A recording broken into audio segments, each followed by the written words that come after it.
Hello, good morning, ay, hapon na pala dito. Mga anong oras na ba? Uy, sandali guys ha, tingnan natin anong oras na ngayon para mag-greet ko naman kayo dito. Uy, sandali guys.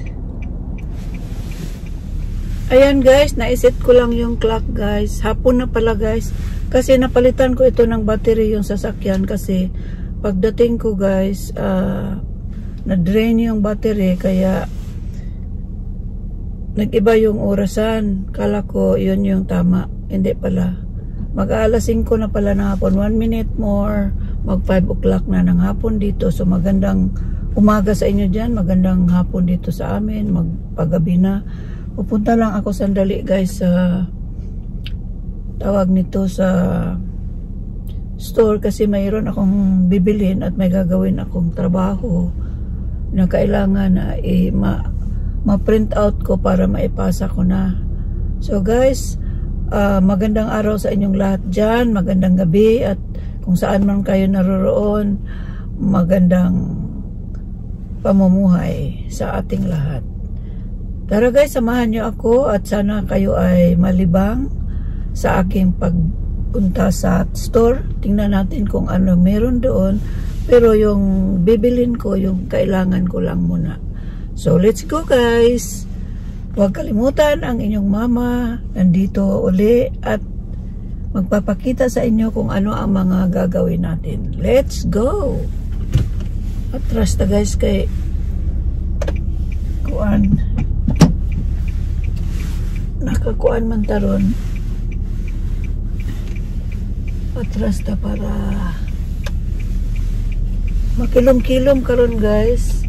Medyo makilom-kilom yung panahon ngayon. At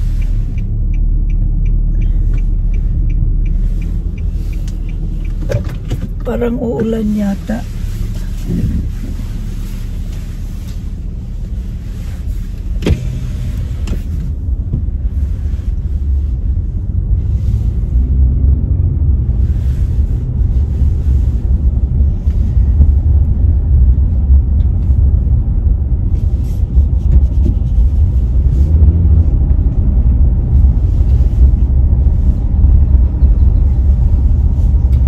Ano yun guys, yung kapitbahay namin, siya yung nagtulong sa akin.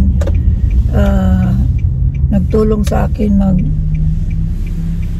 mag-install ng battery. Kasi guys, pupunta sana ako sa store kahapon. Nung isang araw pa, mga 2 araw yata inihintay ko. Nag-charge ako ng jumper pero hindi pa rin gumana yung pag-jump start ko sa sasakyan para maandar yung makina. Hindi naman. Tapos sa susunod na araw na-charge ko uli yung jump start, tapos ginamit ko sa sakyan, hindi uli gumana. Kaya naisipan ko baka na-drain na talaga yung battery, so bumili ako ng bago worth $200. Ngayon isang battery lang yun guys, good for 4 years. Ngayon nung dumating ako, akala ko kaya kong palitan, nag-research ako ng kaunti. Pwede naman sana, pero lang nung binuksan ko na yung hood sa sasakyan, merong mga takip-takip na mahirap siyang tanggalin at wala naman pala akong kumpletong hiraminta na pwede kong gamitin. Kaya tumawag ako ng mga kakilala ko, wala namang sumagot yung iba meron, yung kapitbahay namin, yung anak niya marunong daw, pero yun nga, nahirapan siyang tanggalin yung takip sa yung takip sa sasakyan. Kaya meron akong naisipan, yung unang-una nung humingi ako ng tulong na magpakat sana ng grass sa yard, yung kapitbahay din namin, dati hindi ko pa siya kakilala pero tumulong siya, mabait naman yung kapitbahay namin. Nag-text ako sa kanya kasi tinawagan ko, hindi naman sumagot, nag-text lang ako. Sabi ko, hingi ako ng tulong sa kanya. Nandito tayo sa red lights ngayon guys, kaya nakahinto tayo. Pumunta siya after 10 minutes. So, yun. Hindi naman siya mekaniko, pero marunong siya ng kaunti mag-install. Yun nga, nahirapan din siya. matagal din namin na-install yung yung battery, at sa katagalan na-install din at umanda din yun. Ngayon, ito na yung sasakyan ginamit ko. Kaya makapunta na tayo. Mga 4 na araw yata hindi ako nakaalis. Pero nung pumunta ako sa store kahapon, nag-Uber lang ako. Tumawag ako ng Uber para yun ang sasakyan ko papunta sa store para makabili ng battery. Kaya ang bigat pala ng isang battery. Akala ko madali lang buhatin. Ang bigat pala guys, kaya sa mga hindi pa nakasubok mag-install ng sasakyan, kasi hindi naman pareho guys, kasi itong sasakyan ko ang daming takip-takip na parang sealed siya, na parang pinoprotektahan yung battery. Yung ibang sasakyan madali lang kasi naka-open lang yung pagtingin mo sa battery, nandyan na. Ang gagawin mo lang gagamit ka lang ng screwdriver, mga ganon, madali siyang alisin. Pero itong akin mahirap pala. So ito, sa awa ng Panginoon, nakaraos din, kaya ngayon pupunta tayo doon. So yun guys, nandito na naman tayo uli sa ating pupuntahan. Mamimili na rin ako ng kaunting guys, yung kailangan ko sa bahay, kasi hindi ako nakaalis, hindi ako nakapamili sa 4 na araw. Puro noodles yung kinain ko guys, kasi meron naman akong naka-stack na noodles. At yun nga, na luto ko yun, at yun ang kinain ko. So pupunta tayo guys sa nasa red light na naman ulit tayo guys. Nandito na naman ulit tayo sa red light. So malapit na tayo sa store ngayon guys.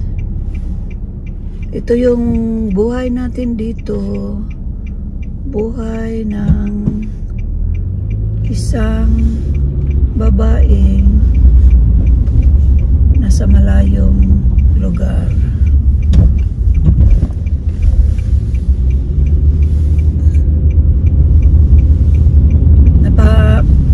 Nagpapasalamat ako sa taong tumulong sa akin kahapon.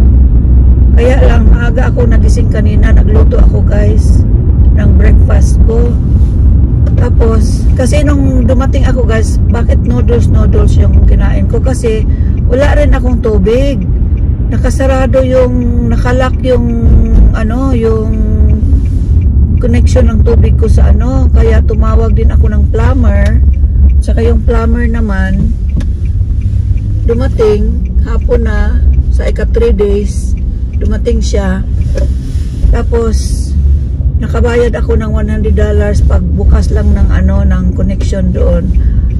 Kasi yung backflow tester ko guys, nakabakasyon siya. Taon-taon kasi guys, naka-inspection yung tubig namin dito. Ngayon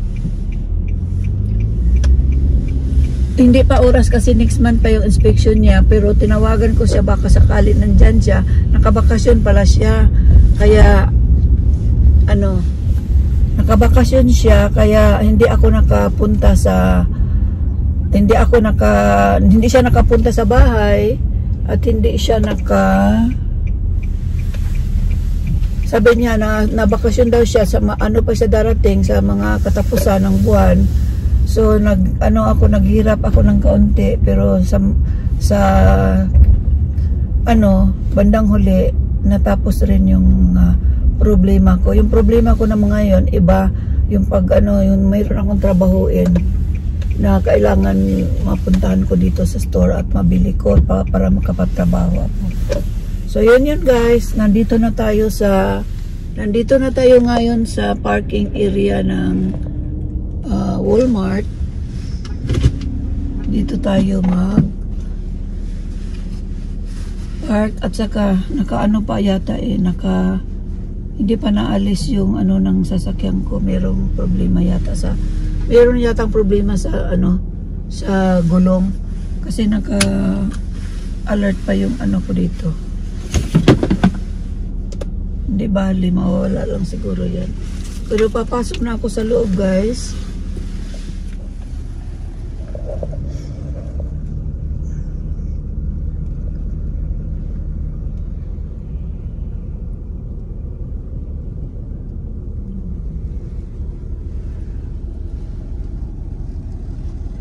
makulimlim yung panahon ngayon guys. Tingnan ninyo yung panahon, oh. Ayan. Maitim-itim na. Pupunta tayo ngayon guys sa ano guys? Sa loob na. Saan ba yung aking ano? Yung aking face mask. Mag-face mask ako guys. Kasi meron akong ano guys. Parang may sipon ako. Kaya ano ako kasi pag malamig sa loob, malamig ang panahon, mas lalong magkaroon ako ng sipon. Kaya ito ang gagawin ko. Ito ang ating gagawin.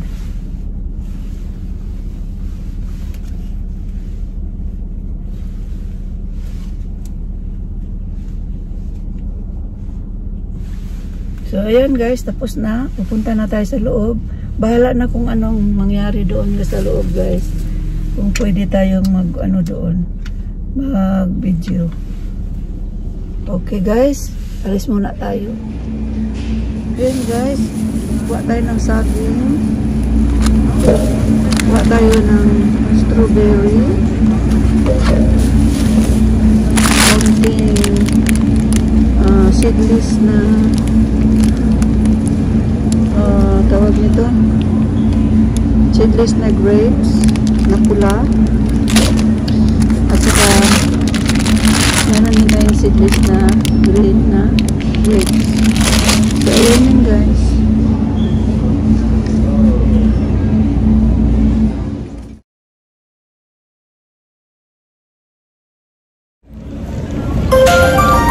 Kuha tayo ng ano guys, kuha tayo ng milk. Punta muna tayo dito.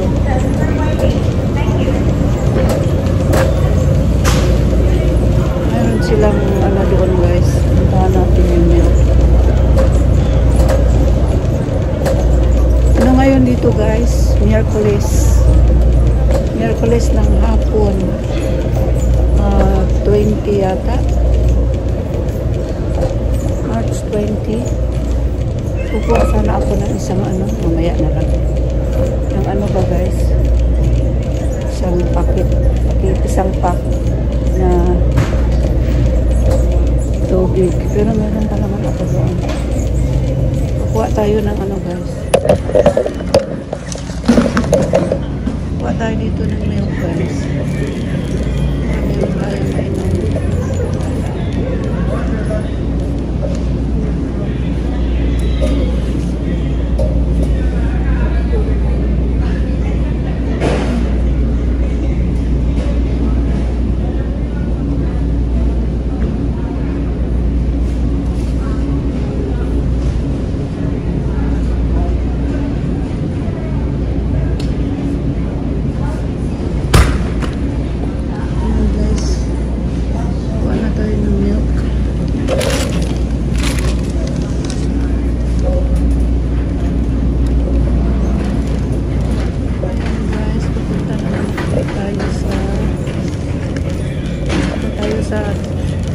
Kuha tayo ng tingnan natin kung makakita tayo ng ano guys, makakita tayo ng cartridge kasi tingnan natin merong cartridge dito.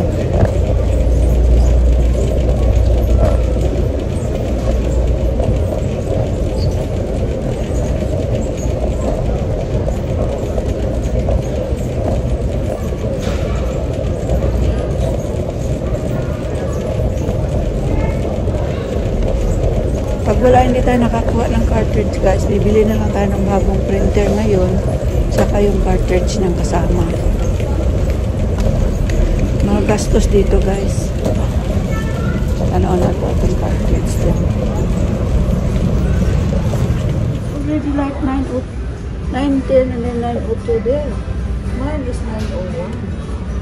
Until now we don't have 3 years. Did you check with 3 years, 3 months ago. It's that one place that, you know, So it's like paper and pens and well, there's that too, yeah. Or Best Buy? Best Buy's more expensive. Yeah, I know. Than the other place that I'm talking. Yeah. Max. Yes, Office Max. That's Yeah, what I was You don't have 901, right? No, it skips over it. Is it still available? The Not 901 or not anymore? Not in our store, but some of the other Because stores 3 have months it. ago I came here, they said, oh, it is, we already have stock. No, they got rid of a lot of stuff because of the whole So remodel. what I will do now is to get a new printer. No, they still sell it at Are Office they still Max. sell an Office Max? Office Max. Yeah, and Office What is Max would be Office Max? cheaper than Best Buy. It's on Lowe's Boulevard Okay. in Tremere. Along, what you call that, Bitsmart? Yeah, like behind Hobby Lobby. Oh, okay. I need, Woo! I believe, a 67, but I can get 2 of them for 35, right? A black and a color, yeah. Oh, well, my color is full, though.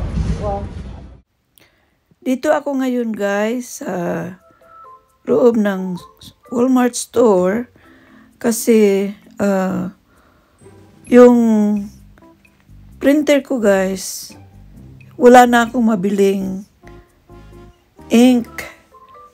Naisipan ko na baka wala ng yung hindi na available yung ink niya kasi 3 months ago naghanap din ako kasi alam ko na tuyo na yung wala nang laman yung ink ng aking printer. So naghanap ako 3 months ago, wala akong mabili, so naisipan ko na siguro kukuha na lang ako ng bagong printer at saka para makahanap din ako ng ink na magamit ko kasi pagbalik ko guys dito marami akong ipiprint out kasi meron akong gagawing trabaho. Kaya hinintay kong makapunta dito ngayon para magawa ko yung trabaho ko. So nag-ikot-ikot ako dito sa mga printer at una yung ink muna yung hinahanap ko. Wala talaga. Meron ako nakita. Yung ink na hinanap ko is 901 na yung number niya. Ngayon, hanap ako ng hanap, hindi ako makakita. Meron ako nakitang 902. Ibang sa ibang printer naman yun guys. Hindi siya pwede sa printer na ginagamit ko. Kaya talaga naisipan ko na wala na talaga yung ink na inahanap ko. So ito ngayon, nakakita ako ng mura-murang printer. Naisipan kong kukunin ko na lang. Kaya tanong ako ng tanong, sabi nung sales lady dito, sabi niya, meron naman daw nagtitinda pa ng 901 sa ibang store. Pero malayo dito sa store na pinuntahan ko ngayon. Kaya ito yung printer na napili ko guys. Ito siya, wired siya. Yung kasing printer na ginamit ko, wired din siya. Pero by Bluetooth siya doon. So pwede ko siyang magamit kaagad na ma-connect ko sa aking PC. So ito na napag-isipan ko na kukunin ko na lang ito. Mura-mura lang naman. At saka yung ink niya dito, yung presyo ng ink niya dito is parang presyo din ng printer.